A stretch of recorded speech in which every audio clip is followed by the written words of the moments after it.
A very glamorous working space in Westminster where lots of chairs stacked up behind me. It's quite an important day today because it's a Friday in which at Westminster a vote has just gone through that is going to completely change the relationship between the state and the individual, because the assisted dying bill has just passed. That means it will come to the Lords, and this is an inside the Lords. So I was hoping that it would never come to the Lords, because I did really want to see this bill killed off, not to be too ridiculous with my analogies. It's very interesting that it only actually passed by 23 votes. And that is a significant shift from its original vote. So we now have a situation where a very small minority, in terms of a majority, in the House of Commons have really shifted what medical doctors will have to do in relation to their patients. The whole situation in terms of the elderly, the ill and the infirm has changed, because the amendments that were put forward, even they fell during the course of the day, and they were very minimal safeguards. So I'm not going to go into this in great detail. It's obviously something I'd be speaking a lot about when it comes to the Lords. The Lords will not be able to defeat this bill. It might be able to tweak it. And in fact, the Lords have been in the press quite a lot in relation to this particular legislation, because apparently a lot of MPs said, well, I don't want to make this difficult position. Maybe the Lords can sort it out. And of course, that is a completely anti-democratic and irresponsible outsourcing of responsibility to do that. And so it's a very disappointing day as far as I'm concerned. The main thing about this bill, though, has been that it's come as a private member's bill, and there's been some very good and interesting observations about how that has not allowed it to have proper parliamentary time and scrutiny in the normal way, and that this indicates a certain cowardice by Keir Starmer, who is the one who actually wanted this bill. After all, he promised Esther Rantzen it was going to happen, and then Kim Ledbetter, the backbencher, became the person who led it through, and it's with the best will in the world, whether you can credit her as having that best will or not. But with the best will in the world, a backbencher can't write legislation, doesn't have the experience, inevitably. And so there's huge questions about even the efficacy, let alone the ethics of the way the bill has been brought in. So I'm quite fed up about it. We will be writing more. I thought I'd put a link through to a very good piece by our own Mo Lovett, a previous Substack, and you can have a look at what I thought she wrote brilliantly in terms of both the process but also the morality at the heart of this. I do not think the state should have the right to take lives. I think that this is going to completely compromise the medical establishment, and I think that it is horrible to think that if you're feeling fed up and depressed because you've just had a diagnosis of terminal cancer, that doctors can say, would you like to end your own life? When what you should be saying is, please enjoy the rest of the time you've got. Let's see if we can get you through feeling depressed about it. If you're in pain, let's sort out the palliative care. All of these things, the idea that you say to people, do you want to go? I mean, it's an act of nihilism. It's an act of giving up on people. It's anti-humanist. I hate it. Now, people might be surprised to hear about a different bill, that people are comparing, that on the issue of decriminalisation of abortion post 24 weeks, an amendment on the criminal justice bill, the new criminal justice bill, that also happened this week, that actually I will be voting for that when it comes to the Lords. A lot of people have tried to say, if you're opposed to the assisted dying bill, you must be opposed to this decriminalisation. No, that's not the case. I'm actually delighted that decriminalisation is now on the table. I mean, you know, it's actually part of this bill. The thing that I'm depressed about, though, is the debate in relation to it, because I actually think that critics of the amendment do have one point, which is that they say that this came out of nowhere. No one was expecting, and it is true, and I follow these things, that I wasn't quite expecting in this criminal justice bill that's bringing in laws banning all sorts of things, and I've got all sorts of issues with the bill itself, that something quite as substantial as this would be, added in, and therefore not given very much time. 45 minutes, I think everybody's saying, for that amendment to be discussed. I think that the 1967 Abortion Act is not being changed.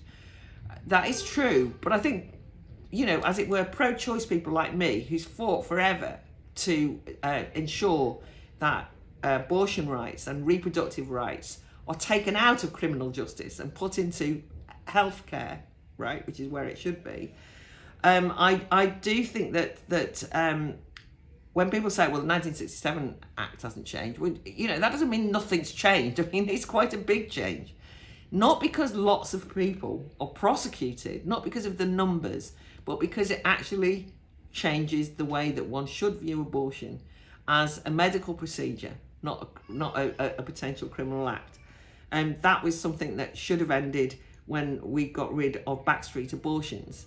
The 1967 Act has got huge problems with it, as it happens, for all sorts of reasons. I think it's over-regulatory, and I think that we should have the courage to have that debate out in public. And I think that we've made a mistake now, because now what it looks like is that, just like the assisted dying bill, that in a way was shoved inappropriately using the wrong process to get through as law, now it looks as though, in a rather cowardly fashion, something rather fundamental has happened in relation to abortion, and there hasn't been time to discuss it. And that therefore the public, I can understand this, the public opinion just feels as though it's been hijacked. It's kind of like, what happened? Or ambushed is the right phrase, isn't it? That well, we should have been debating this, and it's just gone through. So it's going to be quite a difficult discussion, I would think, at the Lords. There's likely to be some resistance in amongst the law lords. There's lots of ethicists. I'm not quite sure what way the vote will go. It won't be defeated, so even if it loses one vote, I'm sure that it will be back. But I at least hope to try and raise some of the important political, ethical and moral questions in the debate. So I will be thinking through that. But I feel, as I say, uncomfortable about the way it's happened. Now, the other thing that's happened, it's been a busy week, hasn't it, in Parliament? And the other thing that's happened this week is, of course, the grooming gangs national inquiry was announced at the start of the week in the wake of Baroness Casey's rapid audit, which has revealed what the rest of us knew for a long time. It's a bit like the Supreme Court thing, when the Supreme Court said biological sex. We clarify that a woman is a woman if she's based on biological sex, and we went, thank you for telling us, but we knew. Well, now what's happened is that Baroness Casey's audit has confirmed what the whole public knew before, which is that the rape grooming gangs were basically consisted largely and predominantly of Pakistani men, and that there was a cover-up of quite considerable proportions. And even the evidence she gives, which is a rapid audit, not an inquiry, indicates just exactly what kind of a scandal it is. But a lot of us have been saying that for a while. And it has taken the sails out of the Prime Minister Keir Starmer, who only 6 months ago said that those people calling for an inquiry were jumping on a far-right bandwagon, let alone Lucy Powell, who called it a dog whistle on Radio 4, and that kind of really snary, nasty inference that anyone who raised the issue, even the victims themselves, those young women who were brutalised, raped, sexually assaulted, even when they raised it, the inference was that they were driven by some kind of racist malice rather than wanting to have justice and wanting to know exactly what happened. So I went in, and there was a short statement debate, which is a repeat of what happens in the Commons and on the Casey Review. And so I went in the other evening to speak on it. It was frustrating because the government benches were, I think we can safely say, not keen on taking me. And I do want to stress that since I've been in the House of Lords, I've raised this issue in speeches about 5 times. And I'm not saying that's heroic or anything, but it's rare, and I've always been treated, with some contempt when I've done it. So the whips would, in ordinary circumstances, ensure that I got a fair whack and that I was allowed to speak, because you have to jump up and down and so on. Anyway, I couldn't get in. I couldn't get in until right at the end when I absolutely nearly burst a blood vessel, which is why I'm so angry when I do get in. The thing that really annoyed me about it was that the minister, Lord Hanson of Flint, one of the people that I have had run-ins with before, you know, gave a fairly fair account of the audit, perfectly reasonable, and then kind of almost lost it and started sort of hectoring, particularly the Tories, saying, how dare you? And then said, you know, we have done the only people who've done the right thing. I'm completely self-congratulatory as though the Labour Party were the heroes of this story when they've been dragged kicking and screaming, as others have noted.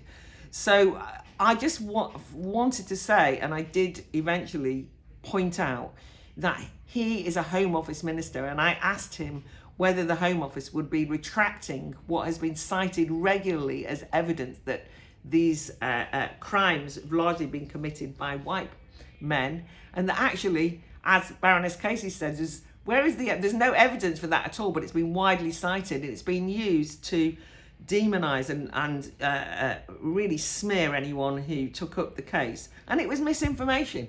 And I was saying, are you going to withdraw it or not? And also pointed out that maybe both sides of the House, and that includes the Tories, who never, as we know, actually called an inquiry, despite the fact that there's been some good voices like Kemi Badenoch in the last couple of years. It doesn't mean that they couldn't have acted earlier. So you've got the Labour Party, who are obviously implicated in so many ways because these are largely Labour councils, right? And they refuse to act on this. And then the Conservatives, who are not implicated but were cowards, who didn't want to disturb the kind of peace of multiculturalism and only latterly started to raise the issue. And I just couldn't bear the fact they were pointing the finger at each other in just an unsavoury fashion. So I kind of jumped up and made my points. The minister was, and you can see if you've in the Substack, the film will be below. The minister is, to say the least, witheringly dismissive of my remarks and burbles on. But one thing that you can't see there is the person that spoke after me, and I could see it was a Labour backbencher, and I sort of recognised him, and I couldn't work out who it was. John Cryer, Lord Cryer, Anne Cryer's son. Anne Cryer was the Labour MP, one of the first people who actually blew the whistle on this. And there was attempts by a member of the NEC to get her kicked out of the Labour Party. She was called a racist to her face. She was treated so badly in her own party. Anne Cryer was a well-respected Labour MP from the Keighley area, and she was treated like dirt. She was fearful in her own constituency from people threatening her and so on. And John Cryer stood up and gave a very moving account of what happened to his mother in his contribution, which, to be honest, completely backed up what I'd said, because I was one of the few people who said you get called a racist, and he stood up and illustrated it. I thought it was very brave of him to do so, to be honest. And I looked at the Labour benches, and the minister had a smidgen of being shamefaced, because Lord Cryer, John Cryer, is part of the hierarchy of the Labour Party, right? He is married to Ellie Reeves, who is, you know, one of the top advisors, who's Rachel Reeves' sister. So he's like Labour Party royalty. And when I spoke to him afterwards, I just thought it was important, because I went running up to him, and I just told him that it was brilliant that he'd been so frank and honest and brutally honest. And he said, I mean, his mother's still alive, but she's elderly now. And he said, this was for my mother. I tried to give the voice to what my mother went through. I didn't want the moment to pass. And I just thought that was a really nice moment of solidarity. And I thought that it was important to acknowledge that some people in the Labour Party, because they've been through this experience, and to be fair, Sarah Champion had the same thing in Labour, a current Labour MP, have been treated like dirt when they've tried to raise it. So that's that. The rest of my week, and you would be as bored of this bill as I am, has been spent on the fraud and error bill, which I kind of in the Grand Committee made an endless series of speeches and small interventions and so on. And I sometimes being a legislator, being in the House of Lords is not very glamorous. And this bill looks like a minor bill. It's like dumped into the Grand Committee, so it's not even in the main chamber. But I can't begin to tell you how important it is to keep our eye on the kind of powers that the government is awarding itself in order to, for example, crack down on welfare fraud, or indeed public authority fraud and criminal gangs fraudulently getting money out of the state. I'm fine with them getting that money back, and I'm fine with them prosecuting people in relation to those issues. But first of all, just to re-emphasize why I keep going on about this, fraud is not the same as error. And half the time, people are overpaid because the DWP have messed up the forms, or the forms are so impossible that you've made a mistake. And people who are fraudsters, actively trying to rip off the state, whatever you can have a moral view on that, are treated exactly the same as people who make a mistake. There's no distinction made in the bill. The second thing is that it has things like that they can seize. They can go into your house and seize property. I mean, can you imagine? DWP civil servants have the right to go into your property and look around and take things out. And I mean, there's all sorts of, if this happens, if that happens. In other words, they've given themselves police powers in this bill. They also can say, oh, well, you owe us this money, but we'll check whether you can afford it. How do they do that? They tell the banks that they have to hand over your bank statement. Your bank statements, private bank statements, and you're not allowed to know that, right? And then they can check. They say they're only doing it. These are powers which, once on the statute books, can obviously be misused. And so the reason that I've ended up following this bill through at great length is because I just feel it's like one of those lacking in glamour bills behind the scenes where you suddenly discover that the state has accrued upon itself a huge amount of authoritarian power and nobody noticed. So I just wanted to make sure that I noticed, and that as a consequence of me noticing, some of you might notice. Not that we can do anything about it, but at least we can try and scrutinise it and have it be known. So there's about 8 speeches here now that you can have a look at and try and follow it. But do keep your eye on it because it scares the hell out of me. And back in a couple of weeks, but a lot going on. And the one thing that I will just end with is that I've just spent a couple of days at an event on free speech. I'm going to an event on free speech this evening. We're about to have our Living Freedom event for 18 to 30-year-olds in a week or so's time, followed by the Academy, organised by Ideas Matter, a residential time to consider some of the big moral, political and ethical issues of our time. And I can't tell you that it's good for the soul to be with people and talk to people who act in good faith, who aren't embroiled in the machinations of pushing bills through that they shouldn't push through. And it ends up being a ridiculous situation where one of the people that I admired most today was Diane Abbott, because she gave a passionate philosophical speech in the House of Commons. But there's too little in the way of substantive ideas when we're talking about these big issues when it comes to Parliament.